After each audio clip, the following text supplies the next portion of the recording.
Hello. কি ব্যাপার? Durante o passeio, temos algumas ondas. অসাধারণ হবে এই হাইকটা। এই মার্কেটটা স্পেশালি হলো খাওয়ার জন্য। হাতিটা অর্ধেক জলে দাঁড়িয়ে আছে। চিংড়ি মাছের ওপর আলু দিয়ে এরকম করে একটা ফ্রাইড। যে রাস্তা দিয়ে হেঁটে আসলাম সেটা এখন একটা দাগের মতো দেখাচ্ছে। জঘন্যর দিক থেকে বাজের দিক থেকে তারা কম্পিটিশন করলে জিততে পারবে। ভিডিও শুরুটা ডিস্টার্ব দিয়ে করব। আগের এক ভিডিওতে দেখিয়েছিলাম এরই এক ভাইরা ভাই বা জাত ভাই আমার সাথে বড্ড বাজে ব্যবহার করেছিল। তো আজকে আমি একে পরীক্ষা করতে এসেছি। তাকাচ্ছে তো খুব একটা ভালোভাবে না।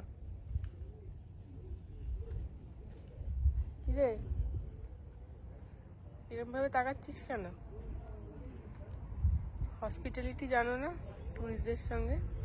থাক, আর অপমানিত হয়ে লাভ নেই যেতে। গুড মর্নিং সবাইকে, নমস্কার অ্যান্ড ওয়েলকাম টু মিস বংরোভার।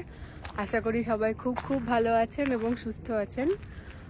তো আজকে আমি আছি পর্তুগাল দেশে, আর আমি এসেছি পেনিস নামে একটা শহরে। এখানে অ্যাকচুয়ালি শহর নয়, এটা একটা টাউন বলা যেতে পারে।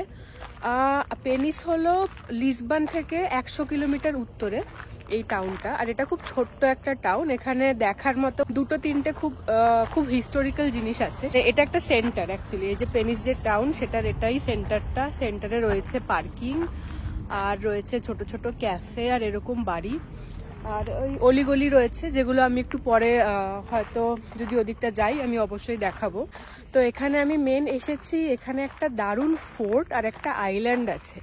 এবার সেইটাই মেন এখানের একটা দারুণ অ্যাট্রাকশন। তো সেটাই দেখতে এসেছি, সেটা তো দেখবই। এবং তার সাথে সাথে খুব ইন্টারেস্টিং ঘটনা আমি বলবো যে এখানে এগুলো কি করে হলো, কেন হলো। ওই দিকটা হলো আইল্যান্ডটা, এর পিছনে দেখা যাচ্ছে এই ফোর্টটা। তো আমি এখন অ্যাকচুয়ালি এন্ট্রান্স খুঁজছি ফোর্টটাতে।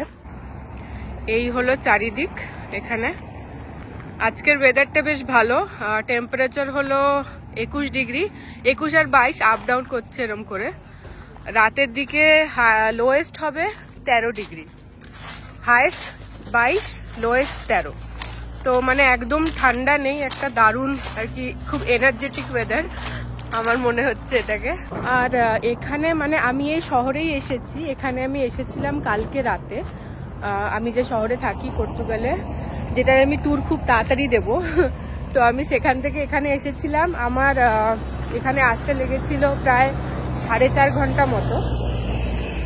4.5 ঘন্টা, কারণ অ্যাকচুয়ালি মেন ডিস্টেন্সটা ছিল 3 ঘন্টা 40 মিনিট। কিন্তু রাস্তায় ওই কখনো কখনো রোড অ্যাক্সিডেন্ট থাকে বা এত জ্যাম থাকে, প্রচণ্ড বিজি রাস্তা হয়। তো সেই জন্য টাইমটা 50 মিনিট এগিয়ে যায়, কখনো আধা ঘন্টা এগিয়ে যায়। তো সেরকম করে আমার টাইমটা লেগেছিল।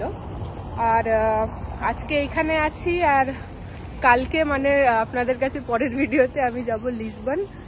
ওখানেও বেশ ভালো প্ল্যান আছে। আর আমি আজকে যেখানে আছি একটা এয়ারবিএনবিতে আছি, যেটা আমি পরের ভিডিওতে শেয়ার করব। এবার আমি ঢুকছি। এই হলো ফোর্টটা। এইখানে টিকিটের ব্যবস্থা আছে, যেটা 8 ইউরো করে, কিন্তু টিকিট তখনই লাগবে যদি ফোর্টের ভিতরে যাওয়া হয়। আমি ভিতরে যাব না, আমি বাইরেটাই দেখবো ফোর্টের। ভিতরে মানে ভিতরে একটা মিউজিয়াম আছে, সেটাই শুধু পয়সা লাগবে, বাকি সব ফ্রি। ওই হলো মিউজিয়ামটা, এই যে। তো এইখান থেকে স্টার্ট, আমি ওখান থেকে বেরোলাম, বেরিয়ে আমি এরকম আসছি। আর এটা দেখাই যাচ্ছে এটা একটা সুন্দর একটা বিচ। এখানে দারুণ গিয়ে বসা যায়, স্নান টান যদি করার হয় সেটাও করা যায়। এটা আগে একটা আইল্যান্ড ছিল।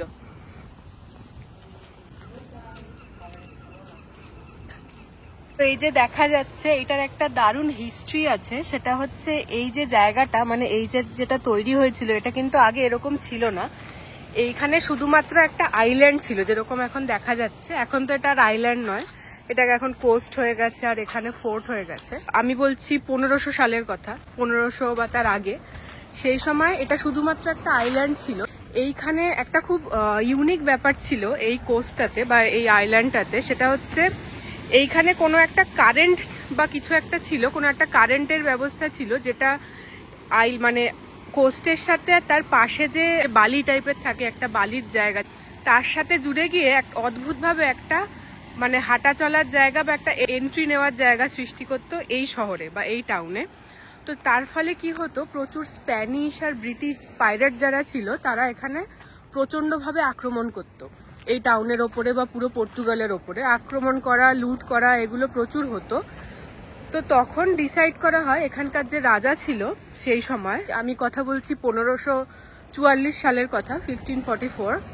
তো সেই সময় ডিসাইড করা হয় যে এইখানে এই যে দেওয়ালটা দেখা যাচ্ছে এইখানে, আর ওইদিকে একটা দেওয়াল দেখা গেছিল ওই যে ওইটা, তো এরকম একটা দেওয়াল সৃষ্টি করবে, মানে একটা দেওয়াল তুলে দেবে, যাতে এই পাইরেটগুলো মানে তারা যদি এই অবধি চলেও আসে, এমনভাবে দেওয়ালটা উঁচু করে আর মোটা করে তৈরি করবে যাতে তারা এই টাউনের ভেতরে না ঢুকতে পারে। আর তার থেকে আরো কিছু বছর পর ঠিক করা হয় যে এখানে একটা ফোর্টিফিকেশন করা হবে, মানে একটা ফোর্ট তৈরি করা হবে।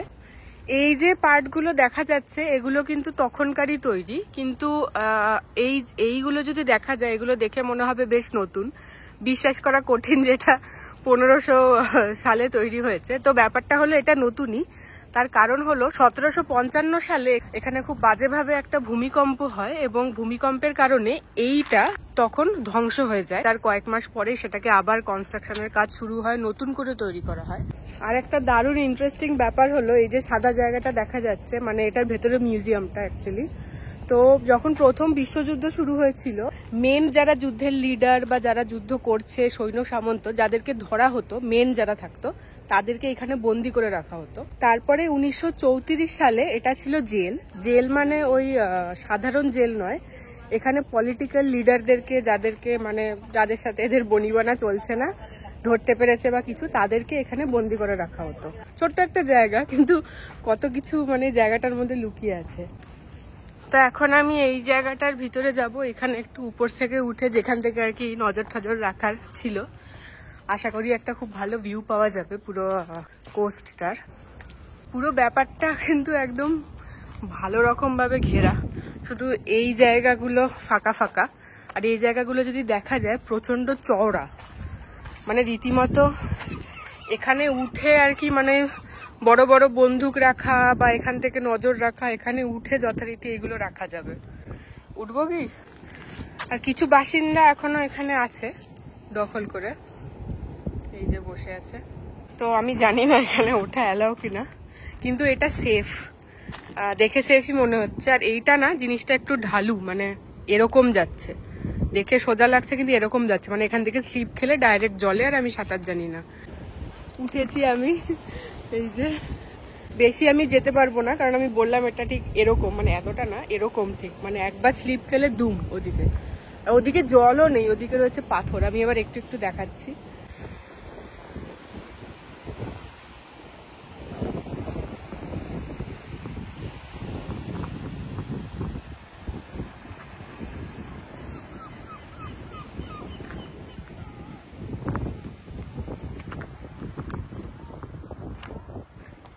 এখন আমি এখান থেকে নেমে যাব। আর এই যে বললাম যেটা এতদিন প্রিজন ছিল, এটা কিন্তু রিসেন্টলি এই বছরের এপ্রিল থেকে এটা খুলেছে। এই যে জানলাগুলো দেখা যাচ্ছে, এখানে ছোট ছোট ঘর রয়েছে, আমার যেটা আমি দেখলাম, পড়লাম আর কি। তো এখানে পলিটিক্যাল লিডাররা থাকতো। আমি ভাবছি এসেছি যখন একবার দেখেই নি। টিকিট নিয়ে নিলাম 1 পার্সন 8 টাকা, আজকের ডেট সব। এবার ভিতরে ঢুকবো। এখানে একটা বুক স্টোরও আছে, ভিতরে হয়তো কথা বলা যাবে না কারণ ইকো হচ্ছে কথাগুলো, দেখা যাক। তো এখন যাচ্ছি, এরকম করেই কথা বলবো, যদি শোনা না যায় ভয়েস ওভার। তো মিউজিয়াম যেগুলো মেন প্রিজন ছিল সেটা শুরু হয়, আমি এখন আছি গ্রাউন্ড ফ্লোরে, সেটা শুরু হবে 2nd ফ্লোরে। আর 1st ফ্লোরে মেন ওদের যে এক্সিবিশনের যে জিনিসপত্র, মানে সেই সময় যা যা পাওয়া গেছিল বা তাদের থেকে যা যা কালেক্ট করেছিল সেইগুলো ওখানে রাখা, যতটুকু আমাকে বললো যখন ঢুকছিলাম। তো আমি ওরকম সিঁড়ি থেকে উঠলাম, এখান থেকে শুরু হচ্ছে প্রিজন, অনেকটা বড়। এইগুলো হলো এক একটা সেল। এটা দেখে আমার কেন জানি না কিচেন মনে হচ্ছে। এই একটা প্রিজনে একজনেরই থাকা, ছোট খাট, ওখানে বোধহয় চেয়ার রাখা থাকার কথা, পড়ার কিছু, আর এখানে, আর এটা একটা ছোট আলমারি। এই হলো ভিতরের প্রিজন। তো এই প্রিজনটা এখানে বন্ধ, কারণ এটাকে খালি ওরা সাজিয়ে রেখেছে আগেরকার যেরকম তখন ছিল সেরকম, আর বাকিগুলো ঠিক এইরকম এরকম করে এখানে অনেকগুলো আছে। তো এখানে পলিটিক্যাল লিডারদের এতদিন রাখা হতো। আর এটা খুলেছে কিন্তু আমি আগেই বললাম এই বছরের এপ্রিল থেকে এটাকে খোলা হয়েছে মানুষের ভিজিটের জন্য। এইদিকেও আরও সেল আছে। এইটা বেশ বড়, বাকিগুলো থেকে অনেক বড়। এখানে দুটো রুম নিয়েই একটা। এখানে বোধহয় একটা বড় বাক্স সুটকেস রাখা হতে পারে। এখানে কয়েকজন থাকতো বা এখানে স্পেশাল কেউ থাকতো। আচ্ছা, এই দিকের ওই দিকটা থেকে আমি আসলাম, ছোট ছোট সেল। এই দিকের গুলো কিন্তু দারুণ বড়, বিশাল বড়। ও আবার অ্যাটাচ বাথরুম ছিল, অ্যাটাচ শাওয়ার আর টয়লেটেরও ব্যবস্থা ছিল। তো এখন আমি নিচে যে মিউজিয়ামটা, এটা এক ফ্লোর নিচে, সেখানটা যাব। ভেনিসের এই প্রিজনটাকে বলা হতো পলিটিক্যাল প্রিজন, যেখানে 19 শতকের মাঝামাঝি বেশিরভাগ সময় থাকতেন পর্তুগিজ কমিউনিস্ট পার্টির সদস্যরা। অন্যান্য শারীরিক অত্যাচারের পাশাপাশি তাদেরকে প্রচণ্ড পরিমাণে মানসিকভাবেও অত্যাচার করা হতো।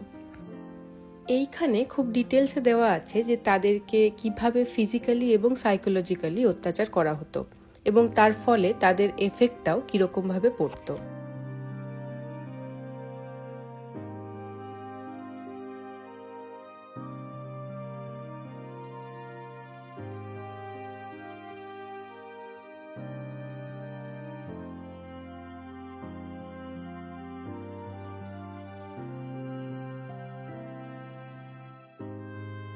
বেসিক্যালি একটা বড় জায়গার মধ্যে ছোট ছোট করে ওরা সব হিস্ট্রিগুলোকে এরমভাবে রেখেছে। এক একটা এরকম ছোট ছোট ঘর টাইপের বানানো, তার ভেতরে সব কিছু আর কি এক একটা ঘরে এক একটা করে রাখা। তো প্রিজন দেখা শেষ, মিউজিয়ামও দেখে নিলাম। আমি এখন বেরিয়ে যাচ্ছি, ওখান থেকে আসলাম, এরকম সোজা গেলে বেরিয়ে যাব। এইটা ছিল এন্ট্রান্সটা, আর এখানে ঠিক ঢোকার মুখেই আরেকটা জায়গা আছে। এই জায়গাটা হলো যারা প্রিজনার ছিল তাদের ফ্যামিলি যখন তাদের সঙ্গে দেখা করতে আসতো, এই জায়গাটা দিয়ে তারা দেখা করতো, এটা যেত। আর এইখানে ছিল তাদের বসার, ফ্যামিলি এখানে বসবে আর প্রিজনাররা এখানে আসবে, এক একটা কাঁচে এক একজন। আর এখানের ব্যাপারটা ছিল যারা ফ্যামিলির সাথে দেখা করতে আসতো তাদেরকে এখানে সব গার্ড দাঁড়িয়ে থাকতো একটা একটা করে। তো রুলস ছিল যে প্রচণ্ড জোরে জোরে কথা বলতে হবে যাতে গার্ডরা একদম স্পষ্ট শুনতে পায়। এই যে speak louder, you are old enough for that, maybe the old woman cannot do that. তো হতে পারে তার মা এসছে বা কেউ, যাই হোক। তো প্রিজনারদের ছিল যে অনেক জোরে জোরে কথা বলো, আর শুধুমাত্র ফ্যামিলির ব্যাপারেই তারা কথা বলতে পারবে। ফ্যামিলিতে কি চলছে বা কিছু কোনো রকম ইনফরমেশন যে ভিতরে তাদের ফ্যামিলি তাদেরকে জিজ্ঞেস করতে পারবে না যে তুমি কেমন আছো, তোমার সাথে এখানে কি হচ্ছে, কিচ্ছু না। শুধুমাত্র যে দেখা করতে এসছে তার ব্যাপারে, হ্যাঁ আমার ঘরে আজকে এইটা হয়েছে, ওইটা হয়েছে, এইটা, এগুলোকেই এখানে পর্তুগিজে লেখা। ও আবার যখন ফ্যামিলি আসতো, যদি কেউ সানগ্লাস পরা থাকে বা কিছু থাকে, তো তাদের জন্য এই মেসেজটা ছিল যে তোমার এক্ষুনি সানগ্লাস রিমুভ করো, কারণ তুমি সাইডেও দেখতে পারো না ডিউরিং তোমার ভিজিট। তো এরকম মর্মান্তিক জিনিসপত্র এখানে হতো। এটা অনেকটাই বড়। Speak louder, you can only talk about your family, এই যেটা আমি বললাম। তো এগুলো এখানে লেখা আছে, তখন ওইগুলো এখানে লেখা থাকতো না। তখন ঠিক এই যে কোডগুলো এখানে করা, সেগুলো ওরা বলতো, যারা গার্ড ছিল সেগুলো তারা চিৎকার করে করে বলতো। আর এই যে জিনিসগুলো, এই যে কোনো প্রিজন বা এরকম ধরনের খুব ডার্ক জিনিসকে কিন্তু ডার্ক ট্যুরিজম বলা হয়। এই সব জিনিসপত্র যে কোনো জায়গায়, যে কোনো দেশে যখন কোনো এরকম হিস্ট্রি থাকে যেখানে টর্চার রয়েছে বা কোনো এরকম ভয়ঙ্কর জিনিসপত্র রয়েছে, সেগুলোকে আমরা ডার্ক ট্যুরিজম বলি। নর্মাল ট্যুরিজম সেগুলোকে বলা হয় না। আমি আগেই বললাম যে এখানে শুধুমাত্র ফ্যামিলির ব্যাপারেই কথা বলা অ্যালাউ ছিল। প্রিজনের ভেতরে কি হচ্ছে, ওর সাথে কি হচ্ছে, কিচ্ছু অ্যালাউ ছিল না। কিন্তু প্রত্যেকটা প্রিজনারের পাশে একটা করে গার্ড দাঁড়িয়ে থাকতো, তারা ইন্টারাপ্ট করার জন্য। যখন এরকম কোনো কনভারসেশনে রাস্তা অন্যদিকে ঘুরছে, সাথে সাথে বলবে এই তুমি কি করছো।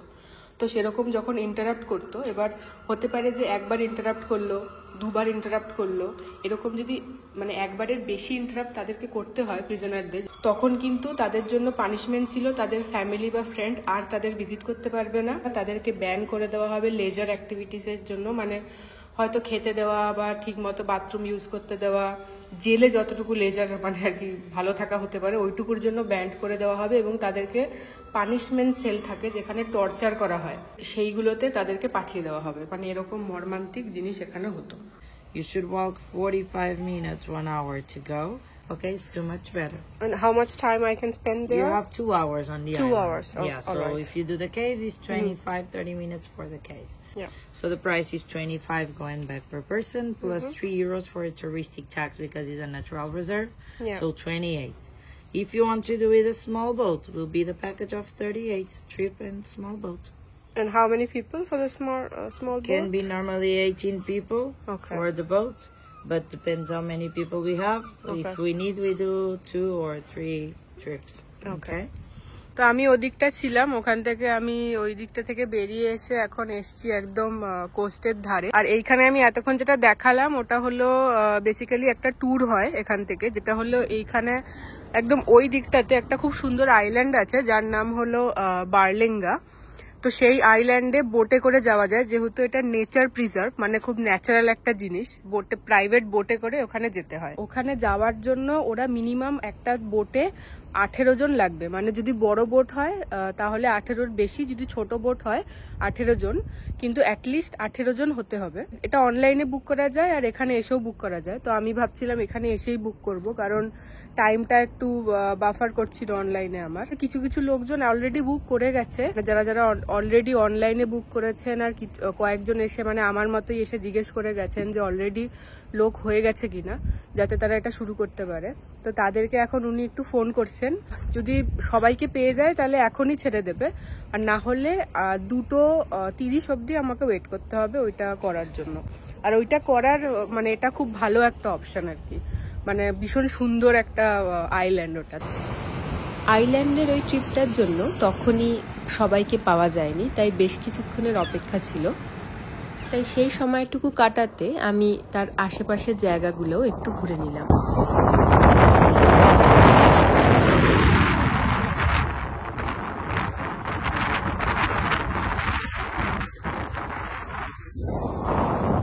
এখন বাজে 2:30, এখন বোটের দিকেই যাচ্ছি, শুরু হয়ে গেছে। Boa tarde a todos. Sejam bem-vindos aqui à visita da Ilha da Berlenga com a Fila em Berlenga. O meu nome é Mira. Durante o passeio temos algumas ondas. Este cais pelo menos 5 minutos mais cedo para o embarque de regresso, ok? Perfeito. Aproveite a ilha e divirtam-se. For the ones that have the hiking tour, the cave tour, I mean, just on the dock, 5 minutes of wait while we go change boats, and then we'll pick you up here again to go for the tour. If you quickly want to go to the restrooms up there, feel free to, of course, but return quickly to the dock so we can go for the tour, okay? And return to finish. You need to be here on this dock again.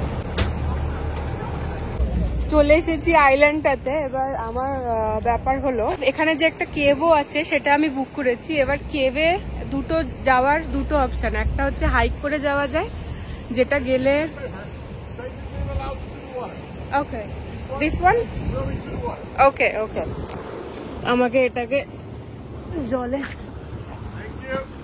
কেভে যাওয়ার দুটো option আছে। একটা হচ্ছে এখান থেকে hike করে কেভে যাওয়া যায়, যেটা যেতে 40 থেকে 45 মিনিট লাগবে, ডিপেন্ড করছে কতটা জোরে হাঁটা হয়, সেটাও একটা ব্যাপার, একটু কম বেশি।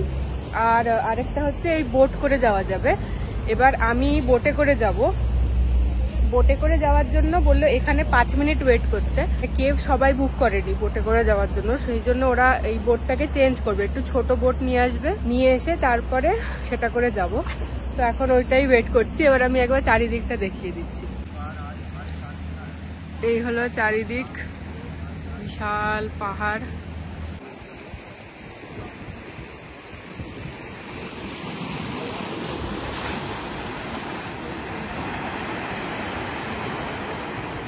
আর যে রাইডটা ছিল না বোটের, দারুণ অসাধারণ ছিল। কারণ এখনের ওয়েদার ভালো, এটাকে ওয়েদার ভালো বলছে। এর থেকে খারাপ ওয়েদার হলে ওরা এই বোট রাইডটা হয় না এখানে। এক একটা ঢেউ এমন সময় আসছে, মানে এমন ভাবে আসছে যে পুরো এরকম উঁচু হয়ে যাচ্ছে আর ওই পাটটা দেখা যাচ্ছে না, পুরো ব্লক হয়ে যাচ্ছে জলে। আবার ওটা থেকে পুরো এরকম করে এরকম ধুম করে উপরে উঠে যাচ্ছে। বোট চলে এসছে, এটা করে এখন কেভে যাব। এই বোটটা ওইটার থেকে আলাদা, ওটা একদম সামনে এরকম অনেক সিট ছিল, এটা এরকম গোল করে বসতে হবে। বসে গেছি এই বোটটাতে। বোটের এই জায়গাটা ট্রান্সপারেন্ট, কাঁচ দেওয়া, এখান থেকে একদম নিচটা দেখা যাচ্ছে জলে। The English for the rest of the boat, if I remember correctly, right? Yeah. So, everybody, good afternoon once again. Now, welcome here to the cave tour of Berlenga Island with Feeling Berlenga. My name is still Mira. My colleague is still Juan. We haven't changed names in the meanwhile. We're going to be your guides now here on the cave tour. At any point, if you have questions, don't be shy. Ask away. I'll be answering all the questions, and the things I don't know how to answer, I'll just make something up. Is that okay? Great. Perfect. Thank you. Don't worry, I'm the best liar of the island. You guys won't notice it. Thank you. So let's start with this first bay where we are right now. This is called the Flanders Bay. In the old fisherman language, Flanders means a small, safe harbor. This is the place where the fishermen in the past would leave their fishing boats during the night, and then in smaller rowboats, they would go rowing to the dock where we started the tour, so they could go up to the small white houses you can still see from here above the dock area, our fisherman village. And that's where they would have their peaceful nights of rest in their houses. পর্তুগালের Atlantic মহাসাগরে লুকানো এক রত্ন হলো এই বার্লেঙ্গাস island. এই মুহূর্তে যে ফোর্টটি দেখা যাচ্ছে তার নাম হলো Fort of Sao Joao Batista, যা 1651 সালে সামুদ্রিক দস্যু বা শত্রুদের হাত থেকে এই আইল্যান্ডটিকে রক্ষা করার জন্য তৈরি করা হয়।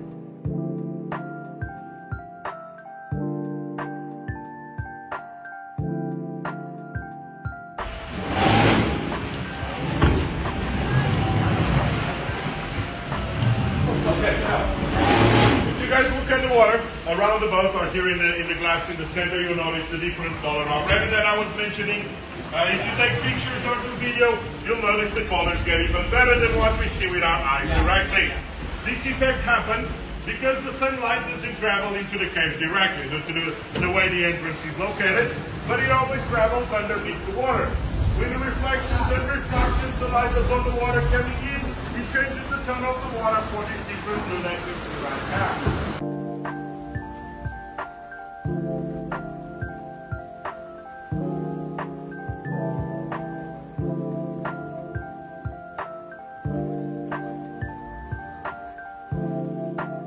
এই দ্বীপটি তার স্বচ্ছ নীল জল, রহস্যময় গুহা এবং বিরল সামুদ্রিক প্রাণীর জন্য বিখ্যাত। আজ এটা একটা সংরক্ষিত নেচার রিজার্ভ। আপনারা যদি পর্তুগালে লিসবন ঘুরতে আসেন এবং লিসবন থেকে এই জায়গাটাতেও আসতে চান, তাহলে সহজেই লিসবন থেকে বাসে করে কিন্তু আপনারা পেনিশ শহরে চলে আসতে পারেন। আমি রেকমেন্ড করব ফ্লিক্স বাস নামে একটি বাস আছে, সেটা নেওয়ার। তার দাম পড়বে 6 থেকে 10 ইউরো পার পারসন। পেনিশ শহরে এসে যদি আপনারা মিউজিয়াম দেখতে চান, অবশ্যই দেখতে পারেন। ঠিক মিউজিয়ামের পাশেই কিছুটা হেঁটেই দেখবেন একটা সুন্দর কোস্ট পড়ে। সেই কোস্টের ধারেই কিন্তু এই দ্বীপে আসার টিকিটের ব্যবস্থা রয়েছে। এটা দেখতে অনেকটা হাতির মুখের মতো এই জায়গাটা, এই যে সুর, চোখ, মাথা আর বডি, মনে হচ্ছে হাতিটা অর্ধেক জলে দাঁড়িয়ে আছে। তো এখন এই ফোর্ট্রেসটায় নামবো। বোট ছেড়ে চলে যাচ্ছে, এটা একটা ফোর্ট, এখানে নামিয়েছে। এটা অপশনাল ছিল, মানে এটা বোটটা এখন সেখানেই ফিরে যাচ্ছে যেখানে আমাদেরকে তুলেছিল। তো বললো যারা যেতে চাও তারা বোটে বসো, তো বোট ফাঁকা, কেউ যায়নি। যারা যে কজন ছিল সবাই এখানে নেমে গেছে। এবারে যেখান থেকে বোটে উঠেছিলাম সেইখানে হেঁটে যাব। তো এটা একটা হাইক, সেটা হচ্ছে 30 থেকে 45 মিনিট লাগবে, ডিপেন্ড করছে আমার হাঁটার স্পিডের ওপরে। আর এখান থেকে ভালো নেচারের ভিউ আছে, মানে এরকমই চারিদিকের সুন্দর জলের আর ফোর্টের ভিউ। তো সেটাই এখন দেখতে দেখতে যাব। এই হলো ফোর্টটা। আরেকটা ব্যাপার হলো এই ফোর্টের এন্ট্রান্স হলো 1 ইউরো করে পার পার্সন। এবার দেখি টিকিট কোথায়। এখানে একটা দোকান আছে, লেস টুকটাক পাওয়া যাচ্ছে। একটা ঘটনা ঘটলো, এখানে বললাম যে 1 ইউরো করে এন্ট্রান্স, তো আজকে আমার কাছে ক্যাশ আছে কিন্তু একটু বড়, মানে 10 ইউরো 20 ইউরো এরকম ক্যাশ আছে। এবারে 1 ইউরোর জন্য অতগুলো টাকা, মানে অতটা চেঞ্জ আর কি দেবে না। তো আমাকে জিজ্ঞেস করলো তুমি একা? আমি বললাম হ্যাঁ। বলছে ঠিক আছে চলে যাও, কিন্তু কাউকে বলবে না। ঠিক আছে, কি ভালো, যাই হোক হেল্প করলো, নাহলে আমার এটা ঢোকা হতো না ফোর্টটাতে। তো এবার ফোর্টটা একবার ঘুরে দেখি। আমাকে বললো অবশ্যই রুফটপে যেতে। এই যে পুরো ফোর্টটা আছে সেটার একটা মেনটেনেন্স আছে, সেই মেনটেনেন্সটা একটা এনজিও চালায়। তো 1 ইউরো করে যে নিচ্ছে সেটা ওই জন্যই নিচ্ছে, মানে এরা কোনো নিজেদের কোনো প্রফিট রাখে না। তো এত সুন্দর জায়গা মেনটেন, আমার তো মনে হয় অবশ্যই ওয়ার্থ ইট।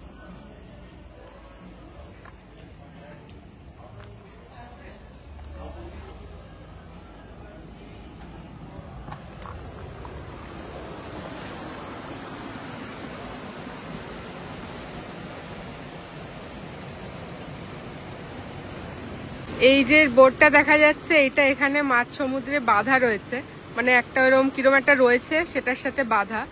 তো এইটা করেই আমরা এসছিলাম, মানে একদম যেখান থেকে স্টার্টিং পয়েন্ট শুরু হয়েছিল 20 মিনিটের রাইড, ওই দূর থেকে ওখান থেকে এসছিলাম। এটা মাঝখানে পার্ক করে রেখেছে, আবার এটা করেই যাব।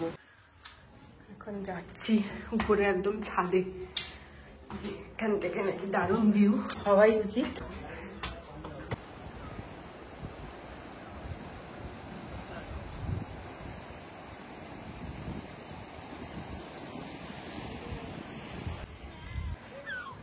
নিচটা যেটা এতক্ষণ ওখানটা ছিলাম, এই পাশটা একটা টয়লেট আছে,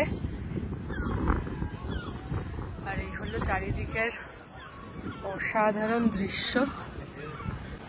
তো এই ফোর্টে তারা থাকতো যারা এই আইল্যান্ডটাকে গার্ড করতো, মানে গার্ড করার জন্য যাদেরকে রাখা হয়েছিল এখানে তারা থাকতো।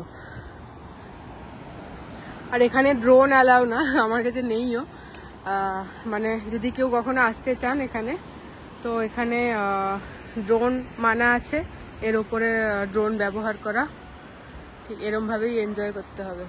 এই রাইডটা খুব ভালো ছিল। এই রাইডে আমরা যা যা দেখলাম তা কিন্তু হেঁটে দেখা যেত না। শুরু হলো আমার হাইকিং। এখন ওই একদম যেখানে মানুষ দেখাই যাচ্ছে না, এই দূরে সাদা সাদা জামা দেখা যাচ্ছে, ওটা থেকে গিয়ে পুরো এরম ঘুরে যাব। তো এত সুন্দর পোস্টের পাশ থেকে আমার হাঁটতে তেমন অসুবিধাও হবে না, অসাধারণ হবে এই হাইকটা। জাস্ট এই রাস্তাটা দেখুন, অসাধারণ।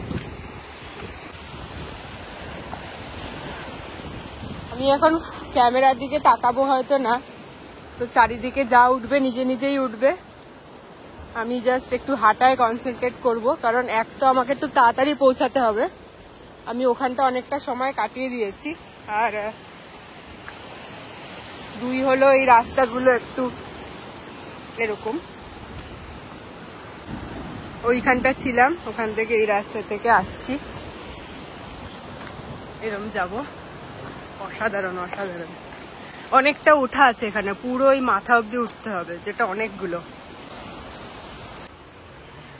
সিঁড়িগুলো এরকম বেশ উঁচু উঁচু, আর পাথরের কুচি ভরে, আর এরকম মানে পাহাড় ভেঙে সিঁড়ি, তো ওই জন্য।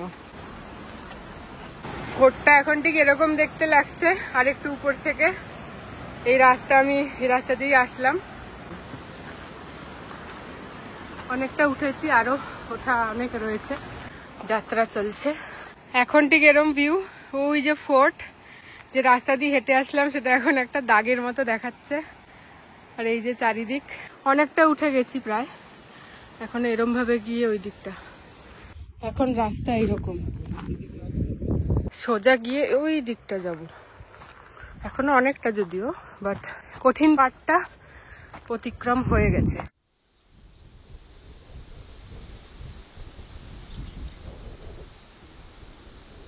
ফোর্ট আর দেখা যাচ্ছে না, সূর্য জিমামা উকি দিয়েছে। এইখানে একজন বিশেষ অতিথি বসে আছে, আমি আওয়াজ দিয়েছি তাকিয়ে আছে, দেখাচ্ছি। এই যে হ্যালো, এই তাকিয়েছে। কি ব্যাপার?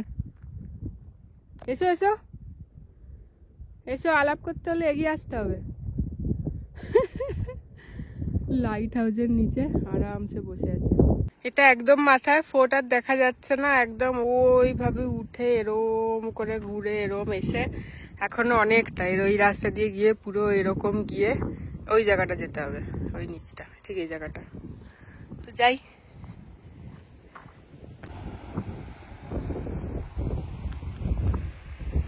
চলে এসেছি একদম, এখান থেকে শুরু করেছিলাম। এখন বাজে 4:30, 5টার সময় নিতে আসবে। আর আমার উঠতে লেগেছে 26 মিনিট। আমি তৃতীয় স্থানে আছি। আমার আগে 4 জন এসছে, মানে 2 জন করে 4 জন এসছে, আরো লোকজন এখনো আসছে। তো আর এখন এই উপরটায় একটা কিছু দেখবো, কিছু খাবার দাবার কি পাওয়া যাচ্ছে, দেখা যাক। পিৎজা আছে, স্যান্ডউইচ আছে, দেখি, আর স্যালাড। তো এখানে পাওয়া যাচ্ছে পাস্টেল দে নাটা, যেটা হলো এখানকার খুব ট্রেডিশনাল একটা মিষ্টি খাবার। আমি নিলাম একটা স্লাইস পিৎজা, একটা আমেরিকানো। আর এই হলো এখানে খাওয়ার পরিবেশ, কফি আর পিৎজা, একটা স্লাইস, মানে গোটা পিৎজা নয় এটা। এর মধ্যে রয়েছে অলিভ, মাশরুম, টমেটো, এইসব। এই যে আসছে, নিচে চলে যাই।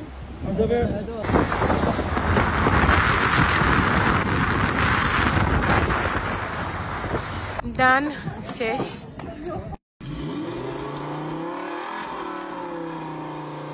হ্যালো, আবার ওখান থেকে তো বোট রাইড শেষ করে চলে এসেছি। এখন এই মুহূর্তে আমি লিসবন শহরে আছি।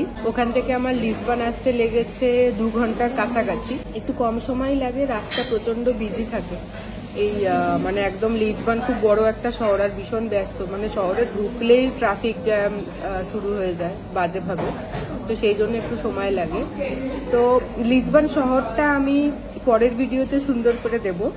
আজকে আমার উদ্দেশ্য লিসবন ঘোরা নয়, এখানে একটা বাজার বসে, যেটা রাতের দিকে বসে। আমি সেই বাজারটা দেখতে এসেছি। বাজারটা শুধু রাতেই বসে, রাত 12টা অবধি খোলা থাকে। এখন বাজে 7:30 মতো সন্ধ্যে, ডিনার করতে চলে এসেছি। এখানে প্রচুর রেস্টুরেন্ট আছে লিসবন শহরে। খুঁজছিলাম মানে কম পয়সায় বেশি খাওয়ার, দেখা যাক। রিভিউতে পড়েছি যে এখানে কোয়ান্টিটি খুব বেশি দেয় আর দামও খুব ঠিকঠাক। চিংড়ি মাছের ওপর আলু দিয়ে এরকম করে একটা ফ্রাইড, যেটা আমি কোনোদিন শুনিও নি, কোনোদিন খাইও নি। তো এইটা সবার আগে ট্রাই করবো। আমার মাথা অর্ধেক দেখা যাবে না, কারণ আমার কাছে রাখার কিছু নেই ফোনটা। তো এটা দেখতে হলো এরকম, এটা হলো চিংড়ি মাছের ল্যাজ ধরে আছি আমি, আর তার উপরে এগুলো হলো আলু, আর একটা সস দিয়েছে। দারুণ খেতে। চিংড়িটা ভাজা, তার উপরে আলুটা ভাজা, আর একটা গার্লিকের ফ্লেভার। সার্ভিং খুব তাড়াতাড়ি হচ্ছে। এটা চলে এসছে আমার রাইস নুডলস উইথ চিকেন।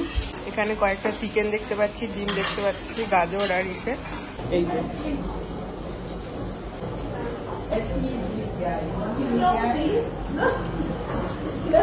অসাধারণ খেতে। খাওয়া শেষ, এবার ওই বাজারের দিকে যাচ্ছি। আর আমি এতদিন ইউরোপে যত নুডলস খেয়েছি, মানে প্রত্যেকটা নুডলস এক একটা মানে জঘন্য থেকে জঘন্যতম ছিল। মানে জঘন্যর দিক থেকে, বাজের দিক থেকে তারা কম্পিটিশন করলে জিততে পারবে এমন নুডলস ছিল। কিন্তু আজ আমি যে নুডলসটা খেলাম এত ভালো আমি কখনো ইউরোপে খাইনি। এমন না যে নুডলস আমার প্রচন্ড প্রিয় খাবার, কিন্তু বলা যেতে পারে ওটা আমার গো টু খাবার। মানে যখন আমি কিছু বুঝতে পারি না, কোনো রেস্টুরেন্টে অনেক অপশন আছে যে আমি কি নেব, তখন আমি নুডলস নিয়ে নিই, একটা চিকেন নুডলস বা মিক্সড ভেজ নুডলস এরকম নিয়ে নিই। তো আজকেও ওটাই নিয়েছিলাম, যে আমি আশা করিনি ভালো হবেও। অসাধারণ ছিল। তো এখন আমি বাজারের দিকে যাচ্ছি। এই বাজারটা এখান থেকে হয়তো আমাকে 10 মিনিট মতো হাঁটতে হবে। আমি প্রথমবার যাচ্ছি এই বাজারটা। লিসবন অনেক বড় শহর, তো এখানে অনেক কিছু টুকটাক এদিক ওদিক দেখার আছে। এখন বাজে রাত 9:34। এখানে রাস্তাটা ঠিক এরকম ট্রাম লাইন, এখান থেকেই গাড়ি যাচ্ছে। আর রাস্তার এই ধারে ধারে রয়েছে এক একটা বার। কিছু কিছু বার কাম রেস্টুরেন্ট আর কিছু কিছু বার, মানে প্রপার যেখানে ড্রিঙ্ক পাওয়া যাবে সবকিছু। তো সেইখানে রাস্তার ধারে ধারে ওই জন্য কিছু কিছু জায়গায় ভিড় দেখা যাবে, যেমন এইখানটা কয়েকজন, এর ভেতরে অনেকটা বসার জায়গা আছে, ওই জন্য এখানে বাইরে কয়েকজনই দাঁড়িয়ে যারা স্মোক করছে তারা। বাকি যদি এই সামনের ছেলে দুটো সরলে হয়তো বোঝা যাবে। এই যে ভিড়, হ্যাঁ যেটা বলেছিলাম, বারের ভিতরে ছোট একটা বার, খুব একটা জায়গা নেই। আবার এর বাইরে কেউ নেই, কারণ এটা বেশ ভেতরে অনেক জায়গা আছে বসার, প্লাস উপরে রয়েছে। তো এই হলো চারিদিক এখানের, এই হলো বাড়িঘরদর। এগুলো সকালে দেখতে বেশি ভালো লাগবে। এইসব শহরগুলোতে রাতে একটা আলাদাই প্রাণ ফিরে আসে, কিন্তু দুঃখের বিষয় রাতে অতটা বোঝা যায় না। তো আমি এখন এরম ভাবেই সোজা হাঁটবো, সোজা হেঁটেই কিছুটা গিয়ে কোনো একটা ডান দিকে আমাকে যেতে হবে। এখানে একদম চারিদিকে জমজমাট। চলে এসেছি আমি যে মার্কেটের কথা বলছিলাম, এই যে মার্কেট, তার নাম হলো টাইম আউট মার্কেট। এখন বেশ অনেকগুলো দোকানই বন্ধ হয়ে গেছে, কিন্তু এটা মেনলি রাতেই খোলে, কেন বন্ধ হয়েছে আমি জানি না। তো এই মার্কেটের স্পেশালিটি হলো এটাকে লিসবনের খুব বড় ফুড মার্কেট বলা হয়। যে বলা হয় যে এখানে কিছু কিছু রেস্টুরেন্ট আছে যেখানে লিসবনের সব থেকে বেস্ট যারা শেফ তারা এখানে বসে এবং তাদের নিজস্ব রেস্টুরেন্ট আছে। তাছাড়া এখানে বিভিন্ন রকম বেস্ট ককটেলস পাওয়া যায় এবং বিভিন্ন রকমের কুইজিনের খাবার। ভিড়টা দেখে বোঝাই যাচ্ছে যে এখন লোকজনের খাওয়া দাওয়া চলছে।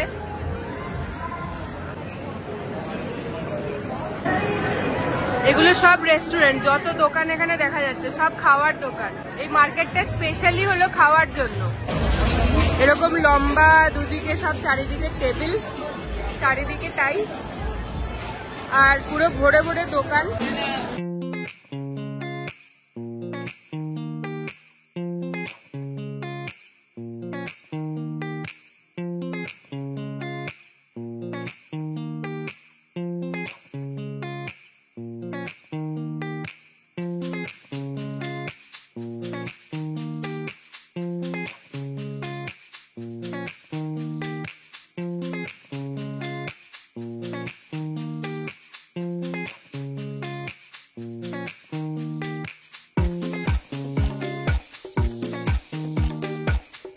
এখানে একটা চকলেটের আইসক্রিমের দোকান পেয়েছি, ছোটটা 3 ইউরো। এরকম কাপ দেবে। Thank you.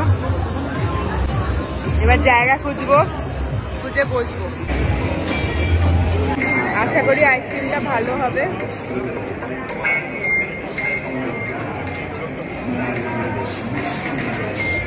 Dark chocolate ice cream অসাধারণ। আমার চারিদিক তো এখানে এরকম যেমন খুশি এসে বসে যাওয়া যায়, যদি জায়গা থাকে। তাও একবার জিজ্ঞেস করে নিতে হয় এরকম সামনের লোকগুলোকে যে আপনার অপোজিটে কেউ বন্ধু বান্ধব আছে কিনা যারা খাবার অর্ডার দিতে গেছে। তো নেই, ফাঁকা, বসে পড়েছি। এবার এখান থেকে খাবো। এখানে বেশি কথা বলছি না, কারণ কিছুই শোনা যাচ্ছে কিনা আমি জানি না, গান চলছে। এবার আমি তাড়াতাড়ি করে খেয়ে নিয়ে তারপর এখান থেকে বেরোবো। ওখান থেকে চলে আসলাম। এবার আমি আবার পেনিস যাব, যেখানে আমার এয়ারবিএনবি রয়েছে। আর আমার এয়ারবিএনবিটা কেমন সেটা আমি পরের ভিডিওতে দেখাবো। আর যারা যারা আমাকে খুব সুন্দর কমেন্ট করছেন, অনেক আশীর্বাদ করছেন, অনেক সাহস দিচ্ছেন, তাদেরকে আমি আন্তরিকভাবে অসংখ্য অসংখ্য ধন্যবাদ জানাচ্ছি। আমার ভীষণ ভালো লাগে, আমি প্রত্যেকটা কমেন্ট পড়ি। আমি চেষ্টা করি প্রত্যেকটা কমেন্টে রিপ্লাই করার। হতে পারে যে কিছু কিছু হয়তো মিস হয়ে যায়, তো যদি কোনো খুব ভালো কমেন্ট মিস হয়ে গিয়ে থাকে আমার রিপ্লাই দিতে জানবেন আমি ইচ্ছা করে করিনি। আপনাদের সবার কমেন্ট আমাকে ভীষণ ভীষণ উৎসাহ দেয়। থ্যাংক ইউ সো মাচ সবাইকে আবার জানাই, একদম মন থেকে জানাচ্ছি। এইভাবে পাশে থাকবেন, খুব ভালো লাগে। আমি আপনাদের সবার সুস্থতা কামনা করি। আমি চাই সবাই খুব ভালো থাকুন, সবাই খুব সুস্থ থাকুন শারীরিক দিক থেকে, এবং যাতে আপনাদেরকে আরো এরকম অনেক অনেক আরো ভিডিও, আরো সুন্দর সুন্দর জায়গায় আমি নিজে ঘোরাতে পারি। আজকের ভিডিও আমি এখানেই শেষ করব। দেখা হবে আবার পরের ভিডিওতে। ততক্ষণ সবাই খুব খুব খুব ভালো থাকবেন আর সুস্থ থাকবেন। টাটা।